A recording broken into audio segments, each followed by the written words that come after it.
ఏంటని మేము ఆదేశాలు ఇవ్వలేదు, కేసులు పెట్టమని మేము అనలేదు, అట్లా జరుగుతుంది అదేందో చూస్తా అన్నట్టుగా చెప్తున్నారు మంత్రులు కలిసినప్పుడు. మరి కింద రెవెన్యూ అధికారులు పోలీసులు ఏమంటున్నారు?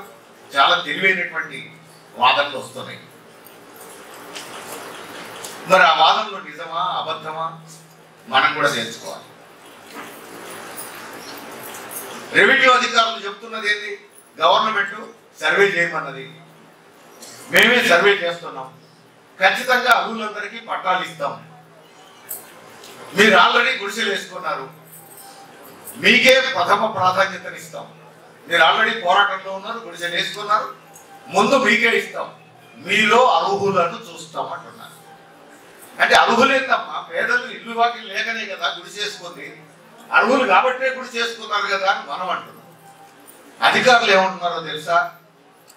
అర్హులని మీరు అనుకుంటున్నారు, మాకు రిపోర్ట్లు ఉన్నాయి, వీళ్ళందరూ అర్హులు కాదు, వీళ్ళలో కొందరు అర్హులు ఉన్నారు, నిజంగా ఇల్లు లేని వాళ్ళు కొందరు ఉన్నారు, వాళ్లకు ఖచ్చితంగా ఇస్తాం, ఒక్కళ్ళని కూడా పొల్లుపోకుండా చేస్తాం. కానీ అర్హత లేని వాళ్ళు ఉన్నారు, మాకు రిపోర్ట్లు ఉన్నాయి అంటున్నారు. ఏమున్నాయో చెప్పండి అని అంటే, వాళ్ళకి ఆల్రెడీ ఇల్లు ఉన్నది, మళ్ళొచ్చి గుడి చేస్తున్నారు అన్నారు.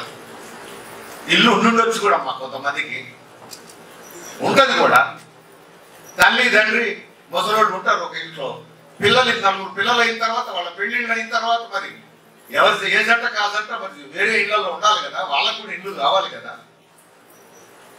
అంటే అట్లా కూడా లేదు అంటున్నదా అధికారం? అట్లా కూడా లేదు. పక్క ఇల్లుండి అర్హత లేకుండానే గుడిసెలేసిన వాళ్ళు ఉంటున్నారు. అట్లా ఎందుకు వేస్తారమ్మా? రాత్రులు పాములు చేలు ఉండే చోట, పురుగు పోసి ఉండే చోట, ఎండకు వానకు తడుచుకుంటా ఇన్ని తిప్పలు పడుకుంటుండా, సంవత్సరమైంది ఇల్లు వాకిలు ఉన్నోడు ఇన్ని తిప్పలు పడతాడా అని అంటే, వాళ్ళు కొంతమంది బ్రోకర్ల మాట నమ్మొస్తున్నారు అని చెప్పేసి చెప్తున్నారు. అధికారులు, జగిత్యాల అధికారులు, కోరుట్ల అధికారులు, పెద్దపల్లి జిల్లా అధికారులు, హన్మకొండ జిల్లా అధికారులు, వరంగల్ జిల్లా అధికారులు, వీళ్ళందరూ మన ముందు పెడుతున్న వాదనలు మేము ముందు చెప్తున్నాం. ఇట్లాంటి వాదనలు వస్తున్నాయి, మనం జాగ్రత్తగా పరిశీలించుకోవాలి. అట్లాంటివి ఏమన్నా ఉన్నాయా జాగ్రత్తగా పరిశీలించుకోవాలి. రెండోది, వాళ్ళకు ఉండాల్సినవి ఉన్నాయి, ఇంకో ప్లాట్ ఆక్రమించుకొని అది వస్తే అమ్ముకోవచ్చు అని చెప్పేసి అనుకుంటున్నారు. అమ్ముకోవడం కోసమే గుడి చేస్తున్నారు అంటున్నారు. నిజంగా అవసరం ఉన్నోళ్ళు కాదు వాళ్ళు అంటున్నారు. ఇప్పుడు రియల్ ఎస్టేట్ ధరలు బాగా పెరిగినాయి కాబట్టి, భూముల ధరలు బాగా పెరిగినాయి కాబట్టి అమ్ముకుంటే సొమ్ము చేసుకోవచ్చు అనే ఆలోచనతో చేస్తున్నారు అని చెప్పేసి అంటున్నారు. మీకున్న సమాచారం తప్పు, వీళ్ళందరూ పేదలు, ఇల్లు వాకిలు లేని వాళ్ళు అని మనం చెప్తాం. మరి మన వాదన రైటా, వాళ్ళ వాదన రైటా, మనం జాగ్రత్తగా పరిశీలించుకోవాల్సిన అవసరం ఉంది. అట్లానే ఇంకొక వాదన ఏం చెప్తున్నారు? రియల్ ఎస్టేట్ బ్రోకర్లు ఇతరులు కొంతమందిని కావాలని మీరు గుడిసెలు వేస్తున్నప్పుడు మీలోకి పంపిస్తున్నారు, కొన్ని ప్లాట్లు ఆక్రమించుకుంటే అవి తర్వాత రియల్ ఎస్టేట్ వాళ్ళు అమ్ముకుంటారు అని చెప్పేసి అంటున్నారు. అది నిజం కాదు, తప్పు ప్రచారాలు ఇవన్నీ. మా మీద దాడి చేయడం కోసం ఇట్లాంటి ఆరోపణలు చేస్తున్నారు మీరు, మా మీద కేసులు పెట్టడం కోసం, ఇల్లు ధ్వంసం చేయడం కోసం, జైలుకు పంపడం కోసం, ఇవి కుట్రపూరితమైనటువంటి ఆరోపణలు తప్ప ఇది వాస్తవం కాదు అని మనం చెప్తున్నాం. కాదు, మేము రుజువు చేస్తామని అధికారులు అంటున్నారు. మరి రుజువు చేస్తామన్నప్పుడు మనం కూడా కొంచెం ఆలోచించాల్సిన పరిస్థితి, రుజువు చేస్తామని కలిగే పరిస్థితి ఎందుకు వచ్చింది? ఆధారాలు కూడా ఉన్నాయంటున్నారు. కొంచెం జాగ్రత్తగా మనం పరిశీలించుకోవాల్సినటువంటి అవసరం ఉన్నది. ఇప్పుడు ఈ పేర్ల మీద వాళ్ళు దాడులు చేస్తున్నారు. అవి నిజం కాదని మనం రుజువు చేయగలగాలి. మనం రుజువు చేయలేకపోతే, మా దగ్గర ఆధారాలు ఉన్నాయని వాళ్ళు లోపలిస్తే మన ఉద్యమానికి నష్టం జరుగుతుంది. అందుకని మనం ప్రతి భూపోరాట కేంద్రాన్ని జాగ్రత్తగా విశ్లేషణ చేసుకొని పరిశీలించుకొని భూపోరాట కమిటీలు ఈ విషయాలన్నీ లోతుగా చూడవలసినటువంటి అవసరం. అయితే ఇప్పుడు వీళ్ళందరూ పెడుతున్నటువంటి వాదనల మీద మాకు కూడా కొన్ని అనుమానాలు వచ్చేసి ఉన్న విషయం చెప్పాలి మీ ముందర. ఎందుకు వచ్చినాయి మాకు కూడా? జగిత్యాలలో రాత్రి 2ంటికి పోలీసులు పోయి ధ్వంసం చేస్తుంటే మరి 2000 గుడిసెలు వేసిన చోట 2000 మంది అక్కడ ఉంటే పోలీసులు అసలు గుడిసెలు ధ్వంసం చేయగలుగుతారా? వాడి బాబు వచ్చినా వాడి తాత వచ్చినా చేయలేరు. చేయగలుగుతారా? చేయలేరు. 2000 మంది గుడిసెలు అంటే 2000 భార్యాభర్తలు 4000 అవుతారు, పిల్లలుంటే 6000 అవుతారు, 8000 అవుతారు. ఇంతమందిని పక్కకు పెట్టి గుడిసెలు ధ్వంసం చేసే మొనగాడు ఎవడున్నాడు చెప్పండి ఈ రాష్ట్రంలో? కానీ తేలింది ఏంటి? 100-150 మందికి మించాడు లేరని. గుడిసెలు 2000 ఉండొచ్చు. రాత్రిపూట పోలీసులు పోతే జనం మాత్రం 100-150 మంది ఉన్నారు. కాబట్టి ఇట్లా లేపి పడేసి చెప్తున్నారు వాళ్ళు. గుడిసెలు 2000 ఎట్లుంటాయి, జనం 100 మంది ఎట్లుంటారు అని అడుగుతున్నారు. మిగిలిన 1900 మంది ఇట్లాంటి బాపతే వాళ్ళు పేదలు కాదు, ఇల్లువాకిలు లేనోళ్ళు కాదు అనేది వాళ్ళ వాదన. మేమేం జవాబు చెప్పాలో మాకు అర్థం కాలేదు. అక్కడనే కోరుట్లలో అర్ధరాత్రి పోలీసులు పోతే 40 మంది ఉన్నారట. 40 మంది మీరు బయటికి రండి లేకపోతే మీరు దెబ్బలు తింటారంటే 40 మంది బయట వచ్చి నిలబడ్డారు. వాళ్ళ కళ్ళ ముందు మొత్తం బుల్డోజర్లు పెట్టి ధ్వంసం చేసేసి అక్కడనే ఎన్ని గుడిసెలు ఉన్నాయో అంతమంది ఆమె ఉంటే అన్ని కుటుంబాల వాళ్ళు పోలీసులు వాటిని ధ్వంసం చేయడం సాధ్యమయ్యేది. వాళ్ళ తోక ముడిచిపోవాల్సి వచ్చేది. అందుకని అత్తమామలతోటి తల్లిదండ్రులతోటి అక్కడ ఇక్కడ చదువుకొని ఉండే పని, పక్కా వచ్చిన తర్వాత ఇల్లు పక్కగా కట్టుకున్నాక పోదాం తీయని చెప్పేసి కిరాయి ఇంట్లో ఉండే పని, ఇట్లాంటి పనులు చేయకండి. కిరాయి ఇంట్లో ఒప్పుడు ఎందుకు? వేలకు వేలు కిరాయి కట్టుడు ఎందుకు? ఈడ గుడిసెల్లో మీరు లేరు, మీకు అవసరమే లేదు, ఇల్లు వాకిలు లేని వాళ్ళు కాదు మీరు అని చెప్పేసి అధికారులు రాళ్ళేస్తా ఉంటే భరించలేదు. మీరు ఎక్కడ గుడిసేసేదో ఆ గుడిసెలో ఉండండి. మన బతుకులు అంతకంటే గొప్ప బతుకులా కాదు కదా. చూసినాం కదా, ఇంత పెద్ద పావును పట్టుకొని చూపించిందో ఆమె, ఇంత పెద్ద మటరగా తేలు, ఆ తేలు పక్కన పట్టుకున్నాయా లేచినప్పటికీ తేలు పక్కన ఉంది అని చెప్పి ఫోటో తీసి పెట్టింది ఇంకొక ఆమె. చూసినాం కదా మనం. మా యాత్ర పోతే ఒక భూపోరాట కేంద్రంలో కొండ చిల్వను చంపిన విషయం చూపించారు. చూసినాం కదా మనం. మరి నీటికి భరించి ఉంటున్నాడు. మరి ఒకసారి ఇళ్ల స్థలాల కోసం పోరాటం అన్న తర్వాత పక్కా సాధించుకునేదాకా మనం నిలబడి కొట్లాడాలి తప్ప 4 రోజులు గట్టిగా ఉండి 10 రోజులు నెల రోజులు గట్టిగా ఉండి ఇక మెల్లకొత్త తీ అని చెప్పేసి మళ్ళా కిరాయి ఇంట్లో ఉందాం అనుకుంటే ఓహో కిరాయిలు కట్టగలిగే స్థితిలో ఉన్నారు వీళ్ళు, కిరాయి ఇంట్లో ఉండగలిగే స్థితిలో ఉన్నారు వీళ్ళు. కిరాయి కట్టుకోగలిగిన వాళ్ళకు మనం ఎందుకు ఇవ్వాలి? వాడు ప్లాట్ కూడా కొనుక్కుంటారు తీయని గవర్నమెంట్ అంటారు. కిరాయి ఇంట్లో ఉండగలిగిన వాళ్ళు ఈ గుడిసె ఇట్లా సీర వేసి కుర్చీలో దస్తేసి అవతల కూర్చున్నట్టు, నా సమయం వచ్చినప్పుడు నేను వాటికి వస్తా అన్నట్టు. మనం నల్ల దగ్గర నీళ్లు పెట్టేటప్పుడు బోరింగ్ దగ్గర నీళ్లు కొట్టుకునేటప్పుడు పెడతాం కదా, ఓ చెంబో లోటో బిందో ఆ వరుసలో పెడతాం. పెట్టి ఇంట్లో పని చేసుకుంటుంటాం, నా వాటా టైం వచ్చినప్పుడు పోయి పట్టుకుంటూ ఉంటాం. ఇది అట్లాంటిది కాదు కదా, ఇది అట్లాంటిది కాదు. నాకు ఇల్లు వాకిలు లేకనే ఇంటికి వచ్చినా అంటున్నావు, ఇల్లు వాకిలు లేక ఇంటికి వచ్చింటే నువ్వు ఇన్నే ఉండాలి కదా అంటున్నారు. అది కాదు నేను కిరాయి కొంటున్నా అంటున్నావు. అంటే కిరాయి కట్టే స్తోమత నీకు ఉన్నప్పుడు ప్లాట్ కొనుక్కో, ఉచితంగా గవర్నమెంట్ ఎందుకు ఇవ్వాలి అంటున్నారు. కాబట్టి ఈ వాదనకు సమాధానం చెప్పాలి. నిజంగానే మనం పేదలం అయితే, నిజంగానే మనకు ఆ ప్లాట్ లేకపోతే బతకలేని పరిస్థితి ఉంటే మనం గుడిసేసిన చోటనే నివాసం ఉండాలి. మొత్తం కుటుంబం ఆ గుడిసెల్లో ఉండాలి, రాత్రి పగలు అటు ఉండాలి. ఎక్కడ గుడిసేసినామో అక్కడ కుటుంబం అంతా ఉండకపోతే ఈ పోరాటం జయప్రదం కాదు. పోలీసు వాళ్ళు ధ్వంసం చేస్తా ఉంటే ఎదుర్కొనే వాళ్ళు ఉండరు.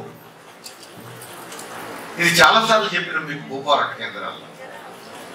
నేను చెప్తుంటే నాయకులు ఇట్లనే చెప్తారు తీ అనుకున్నారు. కానీ ఇప్పుడు మునం పెట్టింది, అధికారులు మునం పెట్టింది, ఒకటి తర్వాత ఒకటిగా దున్నేస్తున్నారు, బుల్డోజర్లు పెట్టి ధ్వంసం చేస్తున్నారు, పథకం ప్రకారం ధ్వంసం చేస్తున్నారు. మరి మనమే కదా తేల్చుకోవాల్సింది. ఇప్పుడు ఏమంటున్నారు? అర్హత ఉన్నవాళ్లకు ఆధార్ కార్డు చూస్తాం అని స్పష్టంగా చెప్తుంది గవర్నమెంట్. ఆధార్ కార్డు చూస్తాం. ఇంకోటి చెప్తున్నారు, ఏ జిల్లా వాళ్ళకి ఆ జిల్లాలో ఇస్తాం ఇళ్ల స్థలాలు. చుట్టుపక్కల జిల్లాల నుంచి పోయి ఆడ గుడిసెలేస్తున్నారు. అంటున్నారు. వాళ్ళకి మేము ఎందుకు ఇస్తామని జిల్లా అధికారులు అంటున్నారు.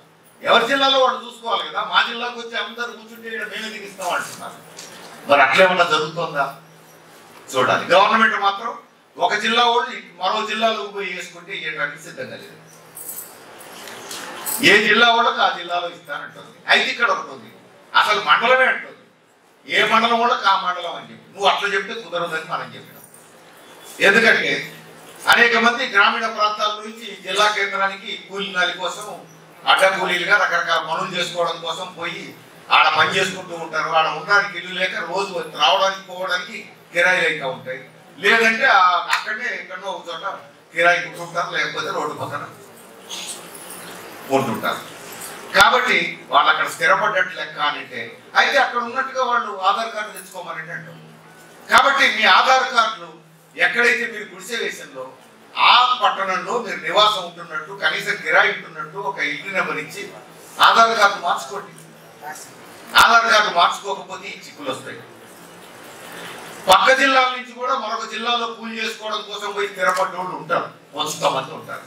అట్లాంటి వాళ్ళు ఎవరంటే వాళ్ళు కూడా ఆధార్ కార్డు మార్చుకుంటే ఎప్పుడైతే ఆధార్ కార్డు మార్చుకోవట్లేరో నువ్వు వీడ గుడిసేసి పక్క జిల్లాలో ఆధార్ కార్డు ఉంటే ఇక్కడ నీది అర్హత లేని కింద తీసేస్తున్నారు. అందుకని ఇట్లాంటివన్నీ కూడా మనం జాగ్రత్తలు తీసుకోవాలి. గుడ్డిగా పోదు. కొన్ని రూల్స్ ఉన్నాయి అక్కడ. ప్రభుత్వం కొన్ని వాదనలు పెడుతోంది. తప్పుడు వాదనలను మనం ఎదిరించాలి. ఏ జిల్లా వాళ్ళకి ఆ జిల్లా ఇస్తానంటే ఏ జిల్లా వాళ్ళం ఆ జిల్లాలో తీసుకుందాం, అట్లా ఉండాలి మనం. మరి ఆ జిల్లాలో గుడిసెలు ఈ జిల్లాలో ఇస్తున్నారు అందుకే వచ్చినామని వాళ్ళు అంటారు. మన ప్రజా సంఘాలన్నీ ఆలోచించాలి. అన్ని జిల్లాల్లో ఎందుకు వేయద్దు మనం గుడిసెలు? అన్ని జిల్లాల్లో గుడిసెలు వేస్తే ఈ సమస్య రాదు. పార్లమెంట్ ఎన్నికల తర్వాత మనం ఆలోచించాలి అన్ని జిల్లాల్లో కూడా గుడిసెలు వేయడానికి. ఇప్పుడు పార్లమెంట్ ఎన్నికలకు ముందు ఉన్న గుడిసెల్ని నిలబెట్టుకోవడం ఎట్లా, వీటికి పట్టాలు సాధించుకోవడం ఎట్లా, వీటి మీద ఎక్కువ దృష్టి పెడదాం. పార్లమెంట్ ఎన్నికలు అయిన తర్వాత దీన్ని విస్తరించే పని ఎట్లా చేద్దామని చూద్దాం. ఈ వైపు మనం ఆలోచించాల్సినటువంటి అవసరం ఉన్నది. అంతేకాదు ఇంకా కొన్ని వాదనలు వస్తున్నాయి. పెద్ద భూములు ఉన్నోళ్ళు మిమ్మల్ని అడ్డం పెట్టుకొని వాళ్ళు భూములు ఆక్రమించుకోవడం కోసం ప్రయత్నాలు చేస్తున్నారు. అట్లాంటివి ఏమన్నా ఉంటే సీరియస్ గానే మనం పరిశీలించాలి. ఒక భూపోరాట కేంద్రంలో అట్లాంటి వాళ్ళు కూడా మనకు దొరికింది, పక్కకు దోషేసినాం. ఇట్లాంటి వాళ్ళకి ఇక్కడ స్థానం లేదని చెప్పేసినాం. వాళ్ళు కొన్ని భూములు ఆక్రమించుకోవడం కోసం మనతో చేరి భూపోరాటంలో ఉన్నట్టుగా చేరి మెల్లగా వాళ్ళు జరుపుకుంటూ వచ్చి హద్దులు మార్చుకునే ప్రయత్నం, వాళ్ళ భూముల హద్దులు మార్చుకునే ప్రయత్నం, ఇట్లాంటివి చేసిన వాళ్ళను మనం తీసి పక్కన పెట్టేసినాం. మరి అధికారులు ఇట్లాంటివి అంటున్నారంటే ఇంకెక్కడ ఇట్లాంటి వాళ్ళు ఉన్నారా మనం జాగ్రత్తగా పరిశీలించాల్సినటువంటి అవసరం ఉంది. అట్లనే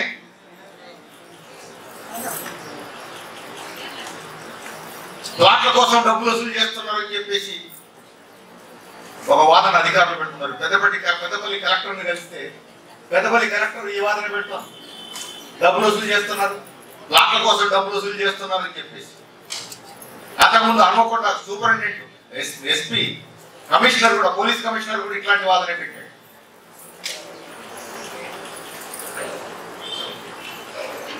మనం అన్ని భూపోరాట కేంద్రాలు జాగ్రత్తగా పరిశీలించాలి.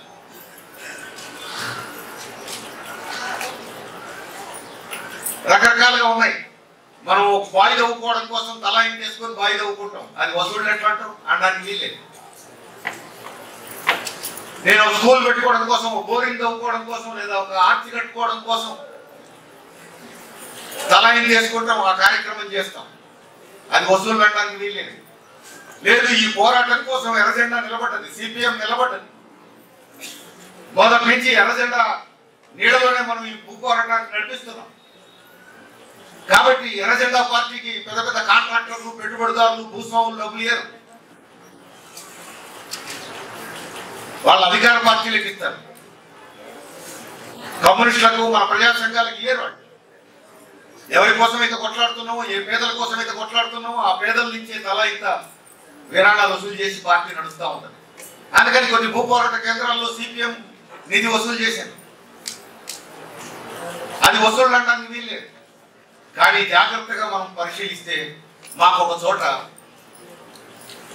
నాకు 75,000 ఇస్తే ప్లాట్ ఇప్పిస్తా అని చెప్పేసి ఒక ఆయన అన్నాడని చెప్పేసి ఆధారాలు కనపడుతున్నాయి.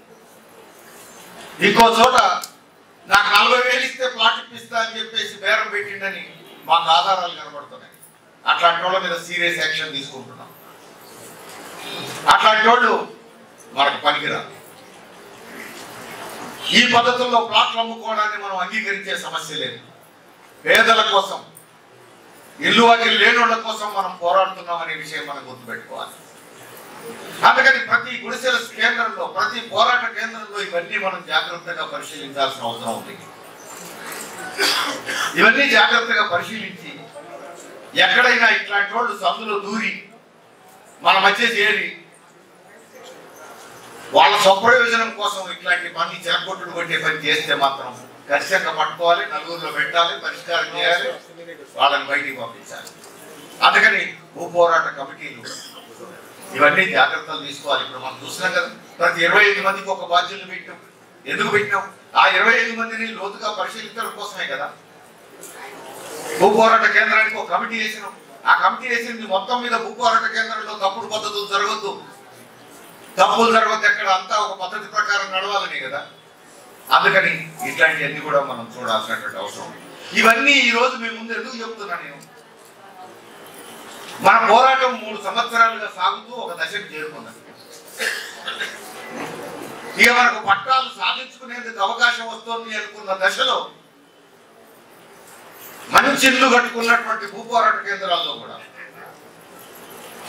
నేలమట్టం చేసేసారు కదా. ఎందుకు జరిగింది అంటే ఇప్పుడు నేను చెప్పిన వాదనలన్నీ వస్తున్నాయి అధికారులు. అందుకని అట్లాంటి వాదనలు అధికారులు చేయడానికి మనం అవకాశం లేకుండా చూడాలి. మన మీద తప్పుడు ఆరోపణలు చేసే అవకాశం ఇవ్వద్దు. నిజంగానే ఎవరైనా తప్పులు చేసేవాళ్ళు ఉంటే వాళ్ళని బయటికి పంపించాలి. అంతే తప్ప భూ పోరాట కేంద్రంలో తప్పులు జరగడానికి వీల్లేదు. ఇది పేదల కోసం జరుగుతున్న పోరాటం, ఇల్లు వాకిలు లేనోళ్ల కోసం సాగుతున్న పోరాటం. వాళ్ళ కోసమే నిలబడాలి మనం. వాళ్ళకు న్యాయం జరిగేంత వరకు కూడా ఈ పోరాటం కొనసాగాల్సినటువంటి అవసరం ఉంది అనేది మనం దృష్టిలో పెట్టుకోవాల్సినటువంటి అవసరం ఉంది. అందుకే ఈ సందర్భంగా మనం నిర్దిష్టంగా కొన్ని డిమాండ్లు ముందుకు తెస్తున్నాం. ప్రభుత్వం ఇప్పటికే పెట్టినాం, మళ్ళా కూడా ప్రభుత్వం దృష్టికి తెచ్చుకున్నాం. మొత్తం ప్రభుత్వం రాష్ట్రంలో భూములన్నీ కూడా సమగ్రంగా సర్వే చేయాలి. సర్వే చేస్తే ప్రైవేట్ భూములు ఏంటి, గవర్నమెంట్ భూములు ఏంటి, చిన్న భూములు ఏంటి, వజ్రాయి భూములు ఏంటి,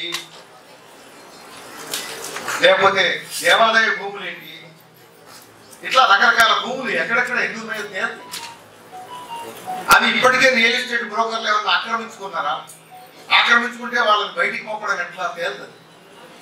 అందుకని ఈ పని చేయాలి. మిగులు భూముల్ని పేదలకు పంచడానికి సిద్ధపడాలి. అట్లానే భూమి లేని పేదలకు సాగు చేసుకోవడానికి భూమి ఇవ్వాలి. ఇల్లు లేని వాళ్ళకి ఇళ్ల స్థలాలు ఇచ్చి ఇల్లు కట్టుకునేందుకు సహాయం చేయాలి. మన డిమాండ్ ఇప్పటికే ఉంది. రాష్ట్ర ప్రభుత్వం 5 లక్షలు ఇవ్వాలి, కేంద్ర ప్రభుత్వం 10 లక్షలు ఇవ్వాలి. 15 లక్షలతో మంచి ఇల్లు కట్టుకోవడానికి అవకాశం ఉంటుంది. అట్లానే ఇప్పటికే ప్రభుత్వ స్థలాల్లో గుడిసెలు వేసుకున్న వాళ్ళందరికీ వాళ్ళు గుడిసెలు వేసుకున్నటువంటి స్థలంలోనే పట్టా ఇవ్వాల్సిన అవసరం ఉంది. అక్కడే పట్టా ఇచ్చి ఇల్లు కట్టుకోవడానికి అవసరమైన సాయం ప్రభుత్వం చేయాలి. అట్లనే సాగు భూముల కోసం పోరాడుతున్న పేదలకు పట్టా పుస్తకాలు ఇవ్వాల్సినటువంటి అవసరం ఉంది. ఈ మొత్తం పోరాటంలో పెట్టిన కేసులన్నీ కూడా రద్దు చేయడం అవసరం. రద్దు చేయాల్సిన బాధ్యత ప్రభుత్వాన్ని అని మనం చెప్తున్నాం. ఈ డిమాండ్లన్నీ సాధించుకోవడం కోసం మనం రానున్న కాలంలో ఒక కార్యాచరణ నిర్ణయం తీసుకోవాలి. ఇక్కడ ఈ డిమాండ్ల మీద ఒక నిర్ణయం తీసుకోవాలి. రానున్న రోజుల్లో మనం ఏం చేయాలి, ఏదో ఒక ప్రణాళిక గురించి కూడా మనం ఒక నిర్ణయం చేయాలి. ఒకటి, ఈ నెల చివరి వరకు ప్రతి జిల్లాలో కూడా ఇళ్ల స్థలాల కోసం ప్రజా సంఘాల పోరాట వేదిక ఆధ్వర్యంలో జిల్లా స్థాయి సదస్సులు నిర్వహించాలి. మనం గుడిసెలు వేసినామా లేదా, వేసిన గుడిసెలు ఉన్నాయా లేవా దీంతో సంబంధం లేదు. గుడిసెలు ఉన్నా, గుడిసెలు పోలీసులు తీసేసి ఉన్నా, అసలు గుడిసెలే వేసి ఉండకపోయినా, ఎందుకంటే 19 జిల్లాల్లో గుడిసెలు వేసినాం, మిగతా జిల్లాల్లో ఇంకా గుడిసెలు వేయలేదు. అందుకని అన్ని జిల్లాల్లో కూడా ఇళ్ల స్థలాల సమస్య మీద జిల్లా స్థాయి సదస్సులు నిర్వహించాలి ఈ నెలాఖరులో. రెండోది, మార్చి మొదటి వారంలో జిల్లా కలెక్టర్లకు రాయబారాలు, నిర్దిష్ట ప్రతిపాదనలతో రాయబారాలు ఇవ్వాలి. జనరల్ డిమాండ్స్ కాదు, ఆ జిల్లాలో ఉన్న ఇళ్ల స్థలాల సమస్య ఎట్లా ఉంది, దాన్ని ఎట్లా పరిష్కరించాలి, భూములు ఎక్కడ ఉన్నాయి, ఒక నిర్దిష్టమైనటువంటి రాయబారాలు. మూడోది, ఇళ్ల స్థలాలకు అవసరమైనటువంటి అనువైనటువంటి భూములు ఎక్కడెక్కడ ఉన్నాయో వెతకడం మొదలు పెట్టాలి. ఇప్పుడు మొదలు పెడితే నెల పట్టవచ్చు, 2 నెలలు పట్టవచ్చు, పార్లమెంట్ ఎన్నికలు అయ్యేదాకా మనకు సమయం ఉంది, వెతుక్కోవాలి. అన్ని జిల్లాల్లో వెతకాలి. లిటిగేషన్ లేని భూములు, ప్రైవేట్ భూములు కానీ ఖచ్చితంగా పేదలకు అర్హత ఉన్నటువంటి భూములను మనం చెప్పగలిగే, ఈ భూములు ఎక్కడెక్కడ ఎన్ని ఎకరాలు ఉన్నాయని మనం లెక్కలు చేయాల్సినటువంటి అవసరం ఉంది. అట్లనే అర్హత కలిగిన వాళ్ళు ఇంకా ఎవరెవరు ఉన్నారు అప్లికేషన్లు పెట్టుకోకుండా, ఎందుకంటే ఇప్పటికే మనం పెట్టించిన వాళ్ళు ఉండొచ్చు. మన 10 రోజుల పాటు బస్తీలలో గ్రామాలలో అప్లికేషన్లు ప్రభుత్వం తీసుకున్నప్పుడు పెట్టిన వాళ్ళు ఉండొచ్చు. ఇంకా ఎవరైనా తెలవక అప్లికేషన్ పెట్టుకోని వాళ్ళు ఉన్నారా చూడాలి. పెట్టుకోని వాళ్ళు ఉంటే వాళ్ళతో అప్లికేషన్లు పెట్టించాలి. ఆల్రెడీ అప్లికేషన్లు పెట్టుకున్న వాళ్ళు ఉంటే వాళ్ళ అప్లికేషన్ జిరాక్స్ కాపీ మన దగ్గర పెట్టుకోవాలి. అట్లా ఇళ్ల స్థలాలు లేని వాళ్ళ అప్లికేషన్లు అన్ని జిరాక్స్ కాపీలు, ఒరిజినల్ వాళ్ళ రిసీవ్డ్ కాపీ వాళ్ళ దగ్గర ఉంటుంది. అప్లికేషన్ పెట్టిన వాళ్ళ దగ్గర, మన దగ్గర జిరాక్స్ కాపీ ఫైల్లో పెట్టుకోవాలి. ఎందుకు ఆ కట్ట, ఆ ఫైల్ కోర్టుకు పోయినప్పుడు లాయర్ రోజు ఆ కట్ట సంకలనం పెట్టుకొని పోతుంటాడు కదా, తన కేసుల కట్ట. మనం కూడా రోజు ఆర్టీఓ దగ్గరికి, ఎంఆర్ఓ దగ్గరికి, కలెక్టర్ దగ్గరికి, మరొకరి దగ్గరికి ఈ సమస్యల పరిష్కారం కోసం ఈ కట్ట పట్టుకొని తిరగాలి. అందుకని ఈ కట్ట మన దగ్గర ఉండాలి. పేదల తరఫున కొట్లాడుతున్న వాళ్ళే కదా మనం, మన దగ్గర ఆ కట్ట ఉండాలి. మన లాయర్ దగ్గర కేసుల కట్ట ఉన్నట్టు మన దగ్గర కూడా ఈ కేసుల కట్ట ఉండాలి. ఆ ఫైల్ ఉండాలి. ఆ ఫైల్ పట్టుకొని తిరగాలి. అప్లికేషన్ మనం పెట్టుకోలేదంటే తీసి చూపెట్టాలి మనం ఫైల్లో. ఇట్లా ఉండాలి. ఈ రూపంలో మనం అప్లికేషన్లు పెట్టించాల్సినటువంటి అవసరం ఉన్నది. ఇదంతా మనం జాగ్రత్తగా పకడ్బందీగా పార్లమెంట్ ఎన్నికల లోపు ఇదంతా పూర్తి చేయాలి. ఇక్కడ ఒక ప్రశ్న వస్తుంది, పార్లమెంట్ ఎన్నికలు ఉన్నాయి కదా, అందరు జైలు కొడతా ఉంటారు, పార్లమెంట్ ఎన్నికల చుట్టూ తిరుగుతూ ఉంటారు జనం, మన ఎవరు పట్టించుకుంటారు? మనం అధికారులను కలిసే పని మార్చి మొదటి వారం వరకే పెట్టుకున్నాం. ఆ తర్వాత అంతా అధికారులను కలిసే పని కాదు కదా, జనాన్ని కలిసే పని పెట్టుకున్నాం. జనాన్ని కలవడానికి మనకి ఇబ్బంది ఏముంది? అందులో ఇబ్బందులు ఉన్న వాళ్ళని కలవడానికి వాళ్ళకి ఇబ్బంది లేదు, మనకి ఇబ్బంది లేదు. ఇల్లు వాకిలు లేని వాళ్ళని కలుస్తుంటే వాళ్లకు అమ్మో నాకు సాయం చేయడానికి వచ్చిండ్రు మీరు అన్నట్టే ఉంటుంది. అందుకని పేద జనాన్ని కలవడానికి మనకి ఎలక్షన్లు ఆటంకం కాదు. అట్లనే ఎక్కడెక్కడ ఖాళీ స్థలాలు ఉన్నాయో లెక్కలు తీయడానికి, వెతకడానికి ఎన్నికలు మనకేం అడ్డం కాదు. మనందరం పార్లమెంట్ సభ్యులుగా పోటీ చేయట్లేదు. అందుకని పార్లమెంట్ ఎన్నికల లోపు పకడ్బందీగా ఈ సమాచారం అంతా మనం సేకరించుకోవాలి. పార్లమెంట్ ఎన్నికలు అయిన తర్వాత మరొకసారి అందరం ఒక దగ్గర కూర్చొని ఈ లెక్కలన్నీ తీసి ఏం చేద్దామో, పోరాటాన్ని ముందుకు ఎట్లా తీసుకుపోదామో మనం ఆలోచించాల్సినటువంటి అవసరం ఉంది. అప్పటికి కొన్ని విషయాలు వెళ్తాయి. గవర్నమెంట్ పట్టాలు ఎంతమందికి ఇస్తుంది, ఎంతమందికి ఇయ్యదు, ఇల్లు ఎంతమంది కట్టిస్తుంది, ఎంతమంది కట్టించదు, ఆ విషయం కూడా తేలుతుంది. కాబట్టి మన దగ్గర ఉన్న సమాచారం, ప్రభుత్వం తీసుకునే చర్యలు ఇవన్నీ కలుపుకొని మనం భవిష్యత్ కర్తవ్యాలను అప్పుడు మళ్ళా రూపొందించుకొని పోరాటాన్ని ముందుకు తీసుకుపోయే అవకాశం ఉంటుంది. అందుకని మీరందరూ కూడా లోతుగా ఆలోచించి, మధ్యాహ్నం భోజనం కూడా ఇక్కడ ఉంటుంది, తొందర అవసరం లేదు, హోటల్కి పోవాలి తినాలనుకోవాల్సిన అవసరం లేదు. లోతుగా ఆలోచించండి. మీ పోరాట కేంద్రంలో ఉద్యమాన్ని ఎట్లా నడపాలి, మీ పోరాట కేంద్రంలో అందరూ ఆడ ఉండేటట్టు ఎట్లా చేయాలి, సమస్యలు వస్తే ఎట్లా ఎదుర్కోవాలి, ఐక్యంగా ఎట్లా ఉండాలి, ఇట్లాంటి విషయాలన్నీ కూడా మీరు లోతుగా పరిశీలించి మీ అభిప్రాయాలు చెప్పాలని చెప్పేసి కోరుతూ సెలవు.